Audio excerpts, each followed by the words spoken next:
pukul 16 waktu Indonesia Barat.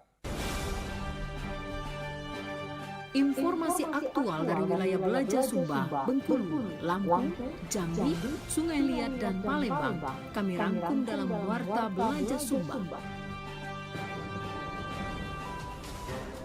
Sekali air dan irigasi ini terlalu banyak ini nyoba sampah-sampah atau pasir-pasir itu kan jadi dangkal.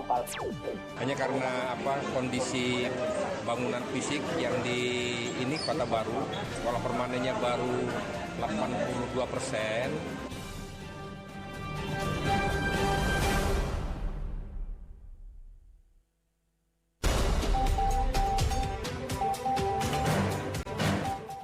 Selamat sore pendengar Radio Republik Indonesia Sungai Liat Kepulauan Bangka Belitung dengan Warta Belaja Sumba akan menyampaikan informasi dari seluruh provinsi yang tergabung dalam wilayah Belaja Sumba antara lain Bengkulu, Lampung, Jambi, Sumatera Selatan, dan Bangka Belitung. Untuk tema hari ini kita mengangkat terkait upaya pemerintah dalam memajukan pariwisata untuk meningkatkan perekonomian masyarakat.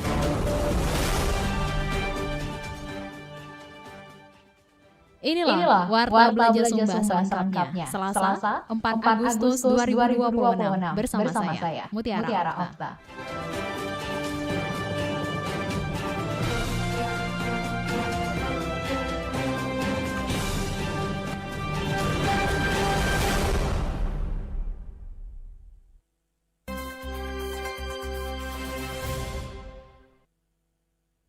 Mengawali Warta Belaja Sumba hari ini, kita mulai dari RRI Sungai Penuh.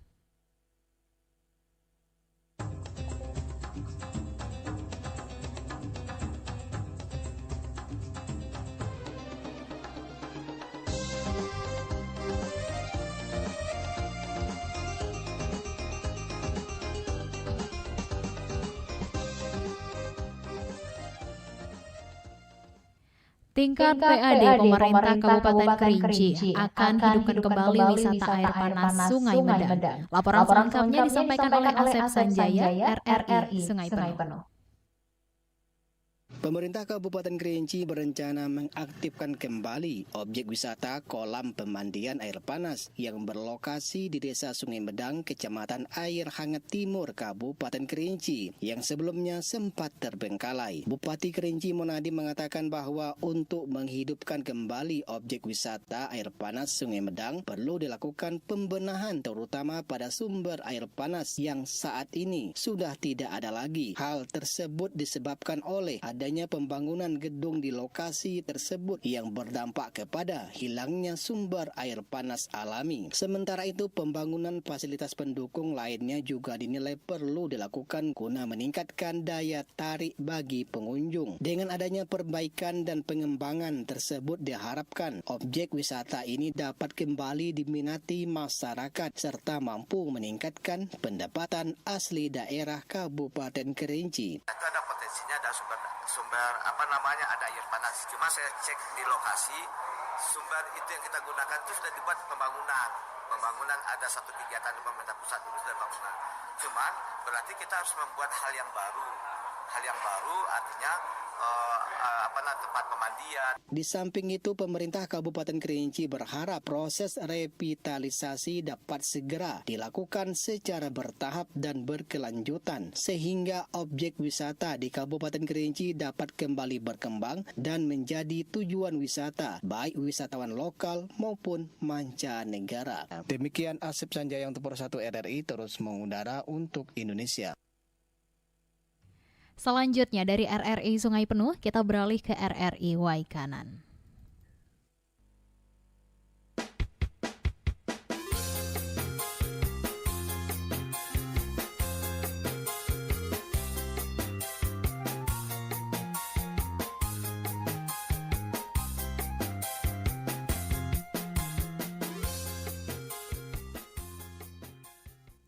Dinas Pemuda, Olahraga dan Pariwisata Kabupaten Waikanan mendorong perluasan lapangan kerja melalui pemberdayaan masyarakat di sekitar destinasi wisata.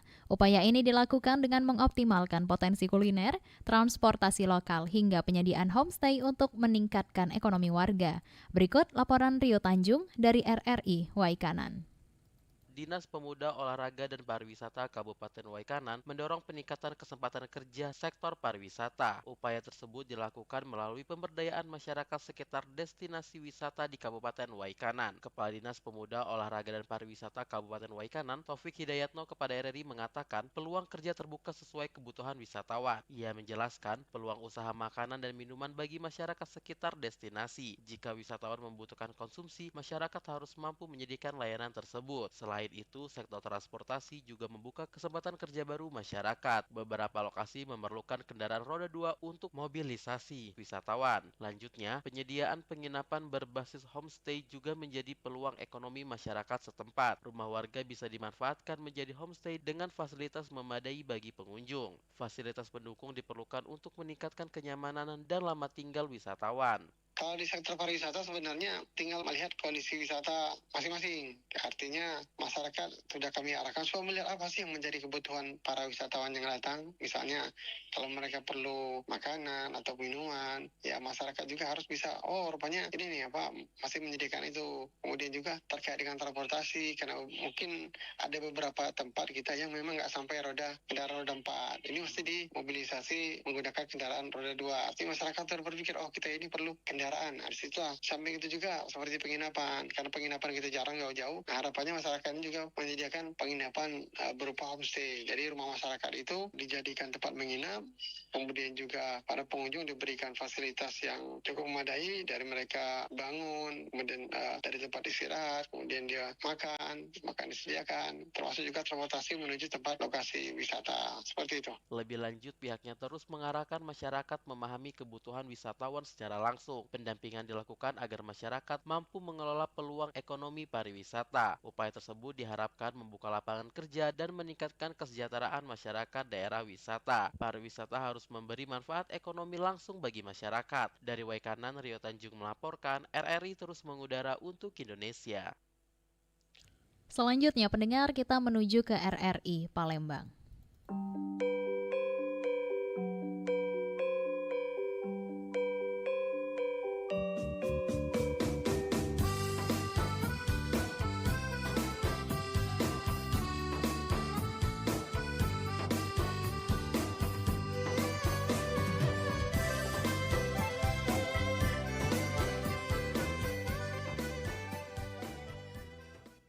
Pendengar, berikut tanggapan masyarakat Provinsi Sumatera Selatan terkait upaya pemerintah dalam memajukan pariwisata untuk meningkatkan perekonomian masyarakat yang dihimpun reporter RRI Palembang, Erlin Fartesa.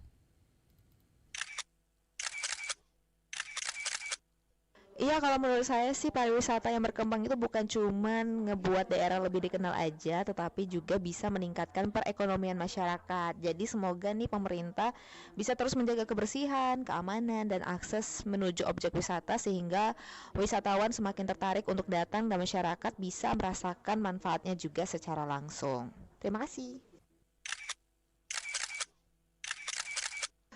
Menurut saya, kalau pemerintah terus mengembangkan tempat wisata, tentu akan berdampak baik bagi kami para pedagang. Karena semakin banyak wisatawan yang datang, semakin ramai pembeli, dan harapannya promosi wisata terus ditingkatkan dan fasilitas di lokasi wisata juga semakin lengkap agar pengunjung merasa nyaman. Saya mendukung upaya pemerintah memajukan sektor pariwisata. Wisata yang berkembang akan membuka peluang usaha baru bagi masyarakat, terutama UMKM. Yang penting, pemerintah juga memberikan pelatihan dan pendampingan agar produk lokal bisa lebih dikenal dan memiliki daya saing.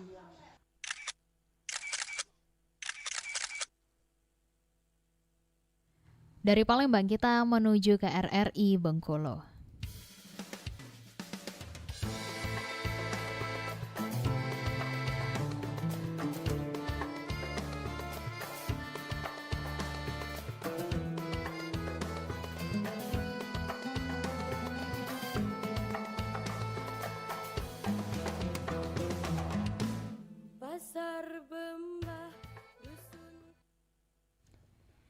Kebersihan pantai dinilai jadi kunci meningkatkan pendapatan UMKM wisata di daerah Bengkulu. Berikut laporan Zilviani, RRI Bengkulu. Pendengar, Kebersihan kawasan wisata pantai dinilai memiliki pengaruh besar terhadap pertumbuhan ekonomi pelaku usaha mikro, kecil dan menengah ataupun UMKM di Bengkulu. Pantai yang bersih dan nyaman diyakini mampu menarik lebih banyak wisatawan sehingga berdampak langsung pada peningkatan pendapatan pedagang. Pelaksana tugas Ketua Masyarakat Sadar Wisata ataupun Masata Provinsi Bengkulu, Leo Fatli Bakti mengatakan, masih rendahnya kesadaran sebagian oknum pengunjung dalam membuang sampah pada tempatnya menjadi tantangan bagi pengembangan sektor wisata. Sampah yang berserakan dapat mengurangi daya tarik pantai sebagai destinasi unggulan daerah. Ya, masalahnya terkadang itu udah dibantu oleh PUPR ya dari kementerian. Tapi masalahnya terkadang sudah dibangun tuh tidak dirawat. Jadi beberapa spot yang sudah dibangun oleh pemerintah pusat itu akhirnya rusak, terbengkalai begitu. Itu sangat disayangkan gitu kan. Kita tahu kan ada di Pasir Putih sudah dibangun tapi mungkin tidak sesuai peruntukan. Terus juga ada Pantai Berkas yang sudah ada tamannya tapi ya memang kebersihannya kurang, fasilitasnya kurang gitu.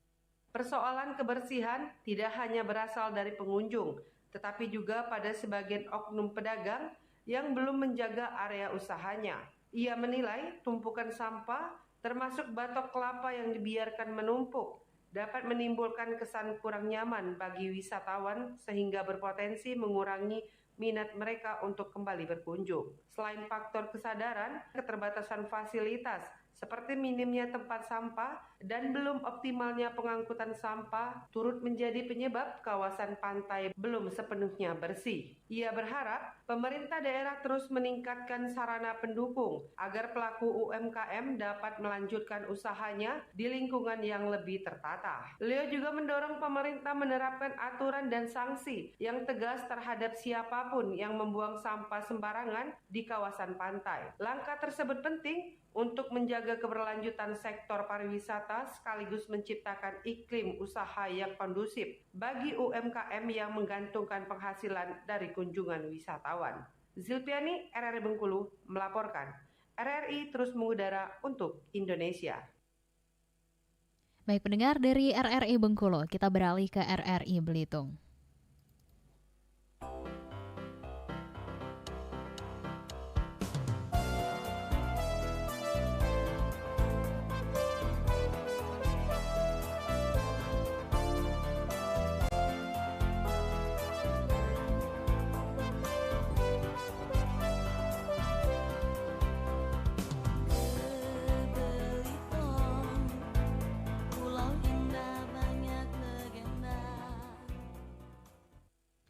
Berikut kami sampaikan hasil wawancara bersama Bupati Belitung Joni Alamsyah Hidayat terkait upaya pemerintah daerah dalam memajukan sektor pariwisata yang disampaikan reporter RRI Belitung Arif Juliantoro.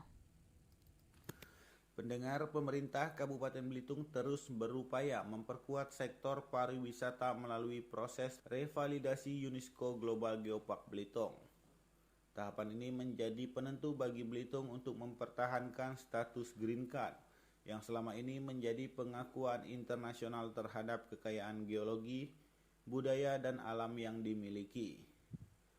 Sejumlah langkah telah dilakukan pemerintah daerah untuk memenuhi rekomendasi yang diberikan UNESCO pada evaluasi sebelumnya, mulai dari pembenahan destinasi, penguatan pengelolaan kawasan geopark hingga memastikan seluruh rekomendasi dapat ditindaklanjuti secara menyeluruh. Saat ini, tim evaluator UNESCO dijadwalkan melakukan peninjauan langsung ke sejumlah geosite di Belitung selama 5 hari. Hasil kunjungan tersebut nantinya akan menjadi dasar dalam menentukan status geopark Belitung ke depannya. Lalu, sejauh mana kesiapan Belitung terhadap proses revalidasi dan bagaimana dampaknya terhadap kemajuan pariwisata daerah? Berikut hasil wawancara kami bersama Bupati Belitung Joni Alamsyah Hidayat. Pak Bupati, bagaimana perkembangan proses revalidasi UNESCO Global Geopark yang sedang berlangsung saat ini? Mungkin hari ini mereka sudah mulai bergerak melihat bagaimana rekomendasi dan temuan kemarin. Ya, mohon doa lah karena semua sudah kami persiapkan ya.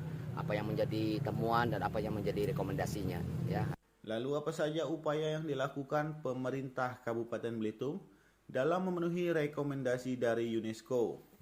Ya, mohon doa lah karena semua sudah kami persiapkan ya, apa yang menjadi temuan dan apa yang menjadi rekomendasinya. Ya, hari ini mungkin mereka mulai berjalan, besok mulai ke Belitung juga beberapa destinasi yang menjadi tujuan utama mereka.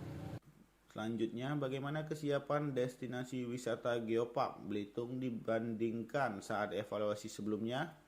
Saya memang tidak berani mendahului ya, akan tetapi dari bayangan beberapa temuan-temuan yang juga destinasi Geopark, kita sebetulnya jauh lebih baik dan kita jauh lebih siap sebetulnya. Dan mereka ya, daerah-daerah yang juga sama ya, untuk mengembalikan green card ini justru katanya kita yang lebih siap. Apakah pemerintah daerah juga ikut memastikan langsung kesiapan di lapangan? Sudah ya, karena waktu di Pulau 5 saya juga langsung kunjungan ke sana. Dan mereka kelihatannya yang kemarin kita berikan referensi untuk hanya memberikan video, mereka mau langsung kontrol juga ke sana. Pulau 5 kan jauh kan. Bagaimana proses penilaian yang akan dilakukan oleh tim evaluator selama berada di Kabupaten Belitung? Nanti mereka akan bersidang lagi. Ya, tetapi yang jelas mereka akan membawa referensi apa yang menjadi temuan-temuannya baru. Tapi yang jelas sesuai standar itu adalah merekomendasikan yang temuan-temuan kemarin. Apakah sudah kita tindak lanjuti atau belum? Sebagai penutup, apa harapan Bapak terhadap hasil revalidasi UNESCO Global Geopark Belitung? Optimis, kenapa enggak optimis? Apalagi ada media yang terus menggaungkan kita. Tambah optimis lagi. Mendengar pemerintah Kabupaten Belitung memastikan seluruh rekomendasi UNESCO pada evaluasi sebelumnya telah ditindaklanjuti sebagai bagian dari upaya mempertahankan status Green Card UNESCO Global Geopark Belitung. Selama 5 hari ke depan, tim evaluator akan melakukan peninjauan langsung ke sejumlah geosite untuk memastikan berbagai rekomendasi telah diterapkan di lapangan. Pemerintah daerah optimis kesiapan destinasi wisata saat ini jauh lebih baik dibandingkan evaluasi sebelumnya. Keberhasilan mempertahankan Green Card diharapkan tidak hanya memperkuat pengakuan internasional terhadap Geopark Belitung, tetapi juga menjadi momentum untuk meningkatkan daya saing pariwisata daerah dan mendorong pertumbuhan ekonomi masyarakat. Demikian hasil wawancara kami bersama Bupati Belitung Joni Alam Syah Hidayat dari Tanjung Pandan, Kabupaten Belitung. Arif Juliantoro, RRI terus mengudara untuk Indonesia.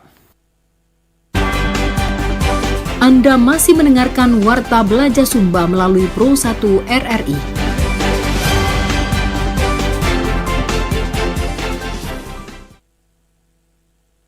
Selanjutnya pendengar, kita menuju ke RRI Bandar Lampung.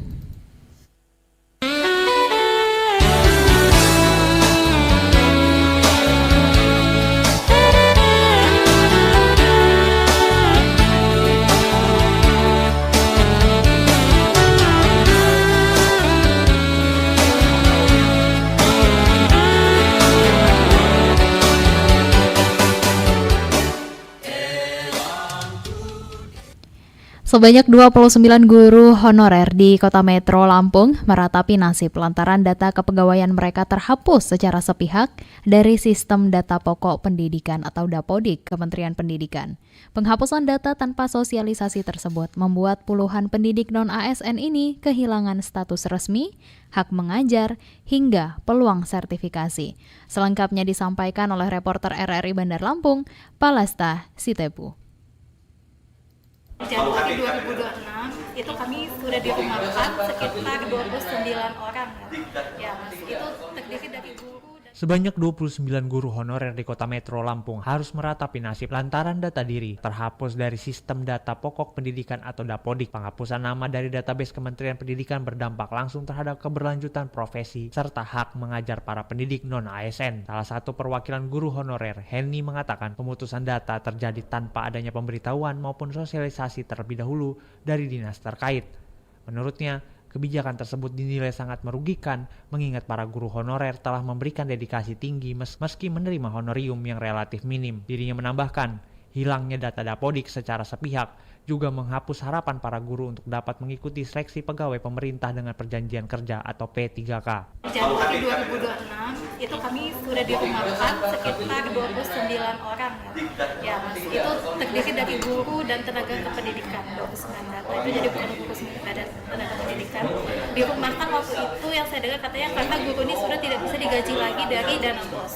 Tapi setelah kami koordinasi lagi ke Dinas Pendidikan mengatakan bahwa kami ini terdampak Undang-Undang Nomor 20 Tahun 2023 di mana semenjak tahun 2026 Januari 2026 tidak ada lagi status non ASN kecuali P3K dan PNS. Dirinya berharap ada penjelasan transparan serta solusi konkret agar hak-hak mengajar dapat dikembalikan seperti sedia kala. Menanggapi persoalan tersebut, para guru honorer telah berupaya melakukan aduan dan audiensi ke instansi pemerintah Kota Metro. Langkah tersebut ditempuh guna meminta kejelasan mengenai alasan teknis maupun administratif di balik penghapusan data Dapodik. Dari Bandar Lampung, Palastasi Tepu melaporkan, RRI terus mengudara untuk Indonesia. Baik pendengar, dari Lampung kita menuju RRI Jambi.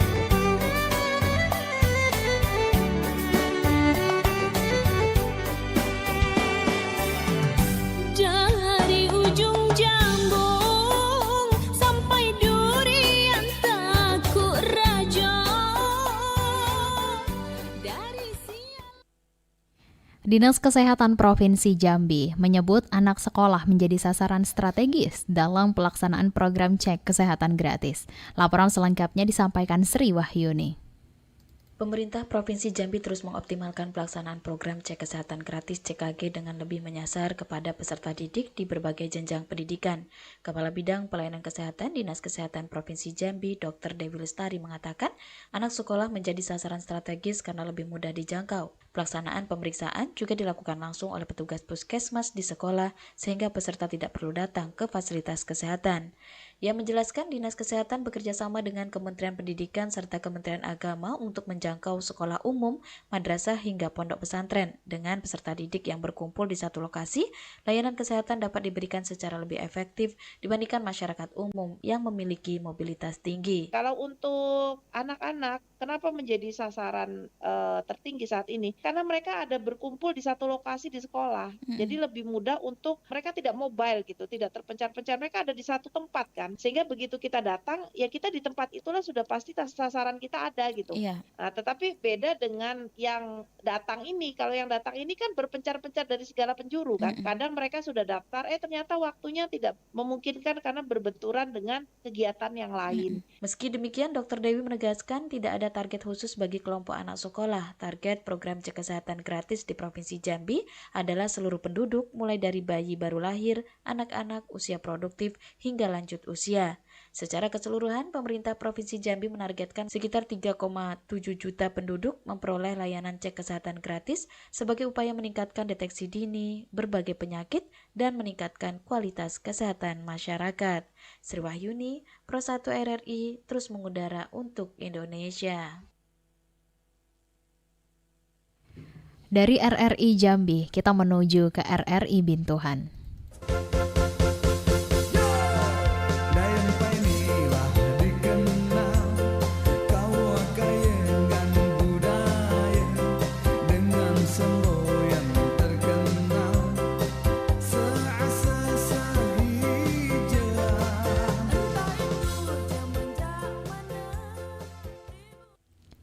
Tujuh 17 bangunan sekolah rakyat rintisan terintegrasi 14 Kaur resmi dihibahkan ke Provinsi Bengkulu. Selengkapnya disampaikan Lili Rahman dari RRI Bintuhan.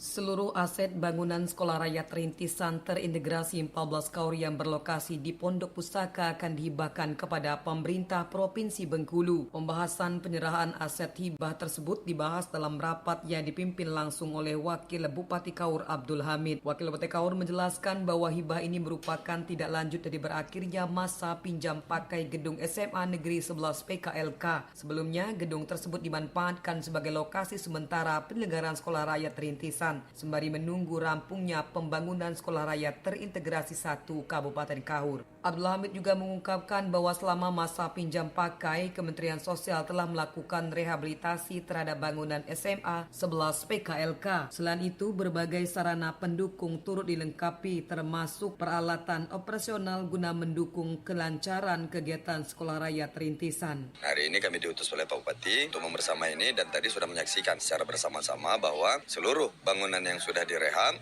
berikut mebler aset yang ada di sini, ini semua diserahkan kepada pemerintah Provinsi Bengkulu, dalam hal ini dimanfaatkan oleh Sekolah Menengah Atas Negeri 11 Layanan Khusus. Ia mengatakan aset yang dihibahkan meliputi 17 unit bangunan hasil rehabilitasi yang tercatat sebagai aset tetap serta peralatan lainnya. Seluruh aset tersebut nantinya akan dimanfaatkan oleh SMA Negeri 11 PKLK untuk mendukung kegiatan belajar mengajar. Untuk saat ini, proses hibah masih berada pada tahapan penyelesaian administrasi. Pemerintah bersama pihak terkait tengah menyiapkan berita acara serah terima beserta daftar rincian aset sebelum penyerahan dilakukan secara resmi. Untuk itu, pihaknya berharap proses hibah dapat segera diselesaikan sehingga aset yang telah dibangun dan dilengkapi oleh Kementerian Sosial dapat dimanfaatkan secara optimal oleh SMA Negeri 11 PKLK. Demikian RRI Bintuhan, Lili Rahman melaporkan.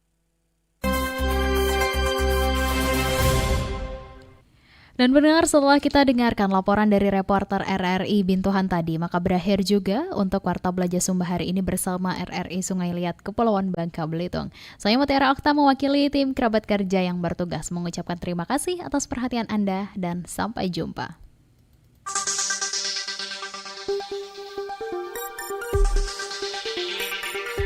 Baru saja Anda ikuti rangkuman informasi aktual Warta Belajar Sumba. Selamat sore, sampai jumpa.